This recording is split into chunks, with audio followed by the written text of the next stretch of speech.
Buenas tardes nuevamente. Voy a hablar acerca de la fisiología de la glándula tiroides.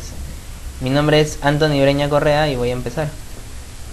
Empezamos hablando sobre el metabolismo del yodo. Recordemos que la glándula tiroides es una glándula que se vale 100% del yodo para trabajar. Entonces, para eso tenemos que saber cómo es que el yodo ingresa al cuerpo y cómo es que se va a excretar. Los requerimientos diarios de yodo van a ser 150 microgramos de yodo por día. Ese es el requerimiento diario de yodo normal. Entonces, este yodo va a ingresar desde el tracto gastrointestinal hacia la sangre. Esto va a ser el fluido extracelular, el espacio del yodo. Lo que ingresa es de 150 microgramos, lo que viene de la dieta. Estos 150 microgramos van a ingresar hacia la glándula tiroides. Entonces, dentro de la glándula tiroides se van a encontrar en el espacio tiroideo, que tiene acumulado más o menos 6000 microgramos de yodo en forma de hormonas tiroideas. Entonces, esta glándula tiroides va a producir hormona tiroidea utilizando más o menos un 75 a 80 microgramos de yodo en forma de T3 y de T4. Entonces, estas hormonas tiroideas van a pasar a la sangre, a un espacio hormonal que más o menos comprende 600 microgramos de yodo. Entonces, de estos 75 o 80 van a pasar al hígado en forma de hormonas tiroidea. En el hígado se van a metabolizar y en ese hígado van a pasar hacia el tracto gastrointestinal por la bilis, más o menos unos 10 a 15 microgramos de yodo. Por lo tanto, si teníamos 75 a 80, perdimos de 10 a 15, nos quedaremos con 60. Entonces, estos 60 microgramos de yodo son 60 microgramos que se van a recaptar al cuerpo para formar parte del espacio extracelular nuevamente. Entonces, si sumamos nosotros, la glándula tiroides está eliminando yodo en forma de hormona tiroidea más o menos en una concentración de 75 a 80. Y yo tengo de ingresos 150 más 60, que son 210. Si a esto 210 yo le resto de 75 a 80, me quedaré con esta cantidad que me sobra, que es de 135 a 140 microgramos de yodo que van en la orina. De acá yo puedo deducir una cosa: la cantidad de yodo que ingresa en la dieta, que son aproximadamente 150 microgramos, se elimina mediante la bilis, que son de 10 a 15, y la orina, que son de 135 a 140. Entonces, lo mismo que ingresa es lo mismo que sale. Pero de acá se deduce algo también importante, que el órgano por donde se va a excretar la mayor cantidad de yodo es el riñón. Entonces, este riñón es un órgano tan importante que va a poder modificar la excreción de yodo más fácilmente que el intestino. Si es que nosotros ingresamos por la dieta 200, entonces de estos 200, 10 a 15 se van a eliminar por el tracto gastrointestinal y acá elevaremos, ¿no? Llegaremos a 185 a 190 por la orina. Si es que acá nosotros consumimos 300, estaremos botando 10 a 15 por el tracto gastrointestinal y 285 a 290 por la orina. Es decir, el riñón es un órgano que puede valorar la cantidad de yodo que ingresa al cuerpo y que también va a eliminar el yodo que ingresa de forma proporcional. Entonces acá está la dosis recomendada diaria, según un libro de endocrinología, es de 150 microgramos en adultos. Durante el embarazo 200, porque existe una cantidad de yodo que pasa al feto, y cuando uno está en infancia es menor. Ahora, en una madre lactante, en una madre que está dando de lactar, también las recomendaciones son de ingerir más yodo, porque existe una cantidad de yodo que pasa por la leche. Ahora, en cuanto a la anatomía fisiológica de la glándula tiroides, acá tenemos la glándula tiroides, que está compuesta por folículos, lo que se conoce con el nombre de folículo tiroideo. Este folículo es un compuesto, o es una estructura compuesta de células foliculares, las que vemos acá. Es una estructura compuesta de una sustancia que se encuentra entre una redondela de células foliculares, lo que se llama la sustancia coloide. Entonces podemos ver acá que las células foliculares tienen un extremo que está llegando o que se encuentra más cerca a la sustancia coloide y un extremo que se encuentra más cerca a los vasos sanguíneos. El extremo que se encuentra más cerca a la sustancia coloide será el extremo apical y el extremo que se encuentra más cerca a los vasos sanguíneos será el extremo basal. Ahora, entre una célula folicular y otra, podemos encontrar otra célula que se llaman las células parafoliculares de la tiroides, cuya función va a ser sintetizar calcidonina. Sin embargo, acá para la función de la glándula tiroides, a mí me interesa saber solamente la función de la célula folicular. Vemos acá, esta es una célula folicular agrandada, este es su capa basal, su polo basal, y este es su polo apical. Por lo tanto, en el polo basal se encuentra el vaso sanguíneo. En este vaso sanguíneo nosotros tenemos el yodo que hemos consumido de la dieta, el yoduro, yodo cargado negativamente. Este yoduro, o yodo con carga, o yodo inorgánico, va a tener que ingresar a esta célula. ¿Cómo va a ingresar? Mediante un simportador, una bomba, una proteína, que se llama simportador yodo-sodio. Este simportador yodo-sodio tiene la función de hacer ingresar dos moléculas de dos átomos de sodio y uno solo de yodo o de yoduro, para facilitar el paso de cargas. Cargas positivas con cargas negativas crean energía cinética y les permiten ingresar a ambos. De esa manera es la que se valen para ingresar. Ahora, cuando el yodo o el yoduro ya está dentro de la célula folicular, este yoduro va a ser eliminado, va a ser botado hacia la sustancia coloide por la capa apical. La molécula que se encarga de esto es la pendrina, que se encuentra en el polo apical de la célula folicular. Una vez que el yoduro se encuentra en la sustancia coloide, este yoduro va a ser cortado, va a ser catalizado o va a ser cortado por una enzima que se llama tiroperoxidasa.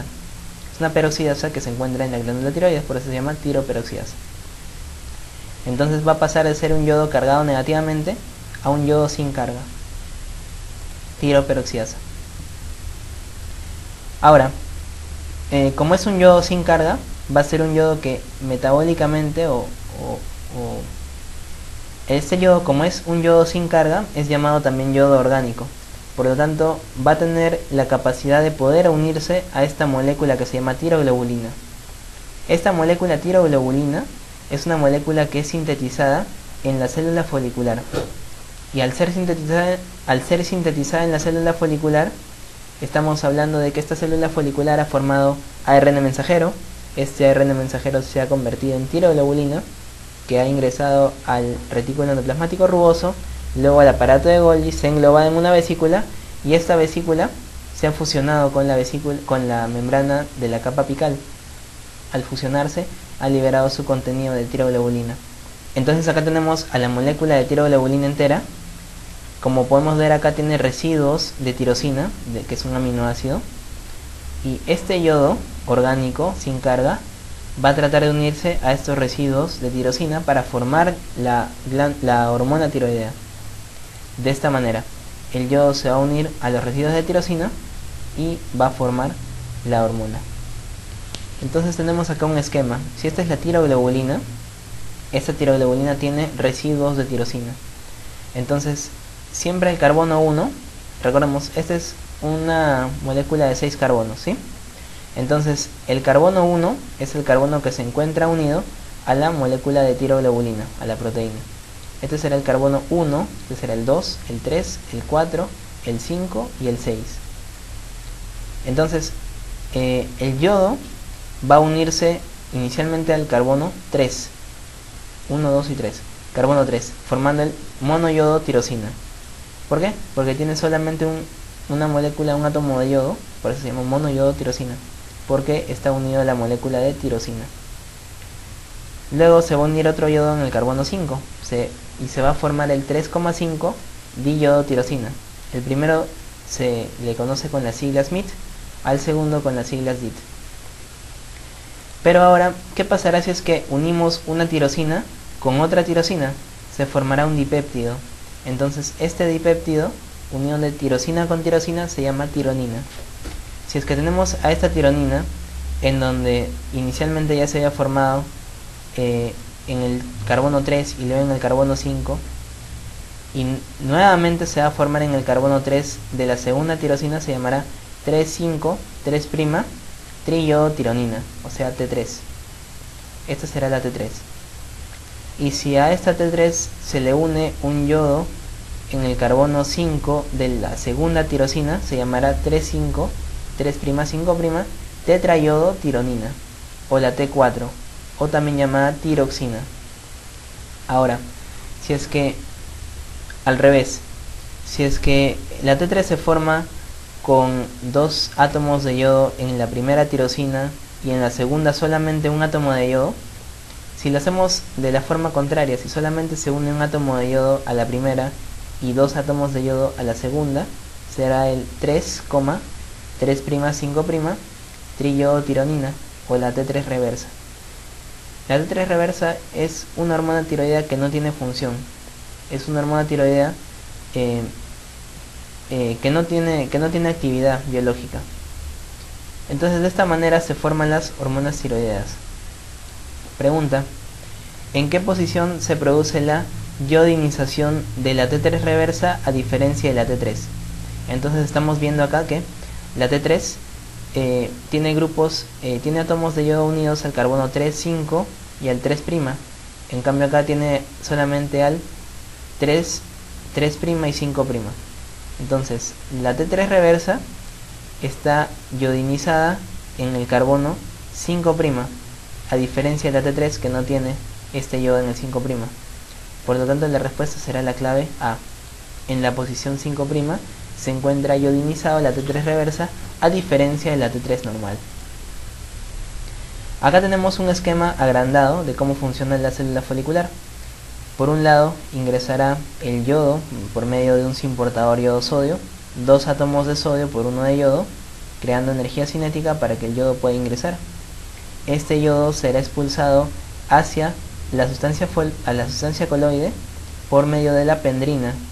Este yodo será transformado por la molécula tiroperoxidasa en yodo orgánico o yodo sin carga, y este yodo orgánico se va a unir a los residuos de tirosina que están unidos a la tiroglobulina.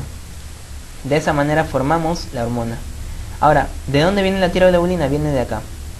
Acá tenemos el núcleo de la célula, retículo endoplasmático rugoso, se forma la hormona, se forma la proteína, ingresa a Golgi y viaja por medio de una vesícula que se va a fusionar y vamos a tener la tiroglobulina en el coloide. Ahora, ¿quién facilita la síntesis de tiroglobulina? Lo facilita la TSH. Esta TSH viene a ser la hormona que viene de la adenohipófisis. Entonces la TSH, al unirse a su receptor, va a activar un mecanismo doble, un mecanismo mediado por AMP cíclico y un mecanismo mediado por diacilglicerol, inositol trifosfato y calcio, calmodulina. Entonces estos mecanismos van a llevar a la síntesis de tiroglobulina y también a la activación de las otras proteínas necesarias para la síntesis de hormona tiroidea. Por ejemplo, este AMP cíclico facilita la activación del simportador yodo-sodio, también facilita la activación de la tiroperoxidasa. Si es que estos dos transportadores, si es que este transportador y esta enzima no se activan, tampoco tendremos sustratos para generar hormona tiroidea. Por lo tanto es importante la función a este nivel. La otra función es la de sintetizar tiroglobulina mediante el segundo mensajero diacilglicerol IP3 y la activación de la proteína quinasa C. Recordemos que las proteínas quinasas no solamente tienen la función de activar proteínas en el citoplasma, sino también pueden viajar al núcleo y favorecer la acción de factores de transcripción. Entonces, uno de estos factores de transcripción es el que se encarga de formar la tiroglobulina. Una vez que hemos formado la hormona tiroidea unida a la tiroglobulina, esta tiroglobulina unida a sus hormonas tiroideas, unida también al MIT, unida también al DIT y a la T3 reversa, van a ser recaptadas por endocitosis hacia la célula folicular. Entonces, por endocitosis van a ser recaptadas dentro de una vesícula. Esta vesícula se va a fusionar con un lisosoma. El lisosoma va a liberar sus enzimas proteolíticas y va a cortar a la tiroglobulina. Entonces, ¿quién me va a quedar? Me va a quedar el T3 y el T4 que se habían formado. me va a quedar el MIT, me va a quedar el LIT y la T3 reversa que también se habían formado. Y al mismo tiempo me van a quedar los aminoácidos provenientes de la tiroglobulina que se ha cortado. ¿Quiénes salen? Salen la T3 y la T4. La T3 y la T4 salen a la sangre.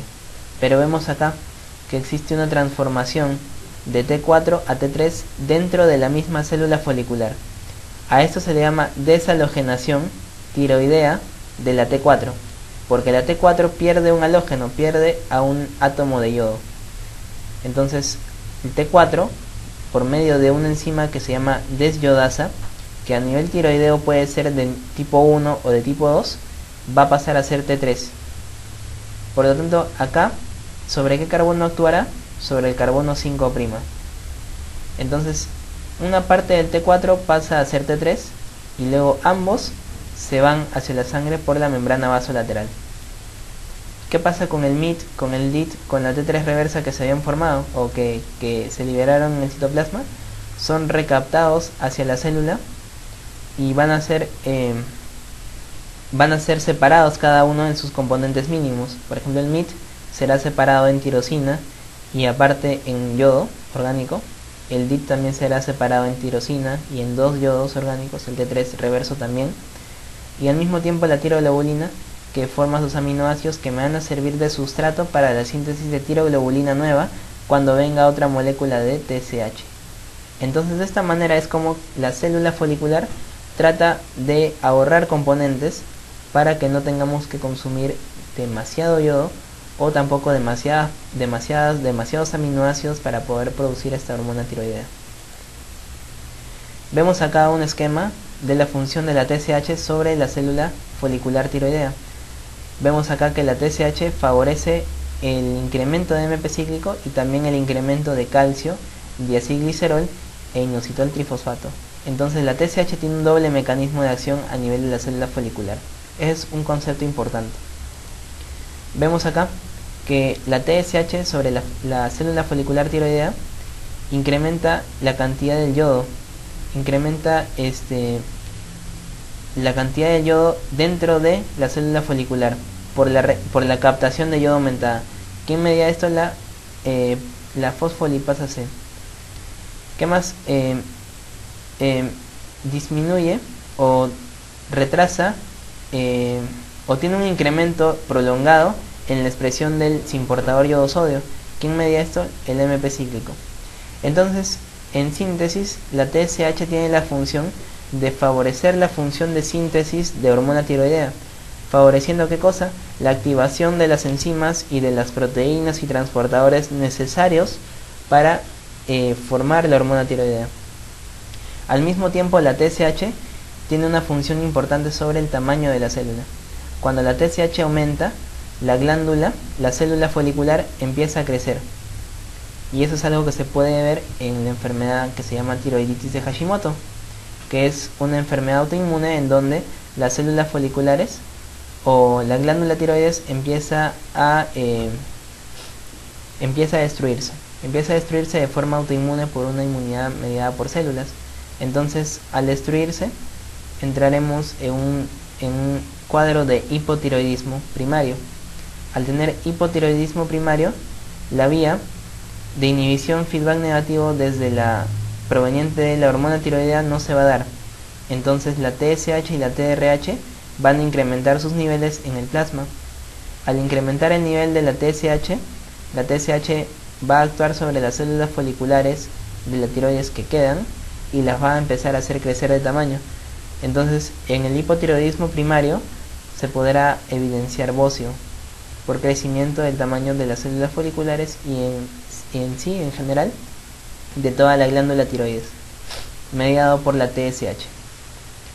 La comparación de las principales proteínas ligadoras de hormona. La hormona tiroidea es una hormona que no viaja sola en el plasma. La hormona tiroidea es una hormona que una pequeña cantidad viaja libre y una gran cantidad viaja unida a proteínas plasmáticas.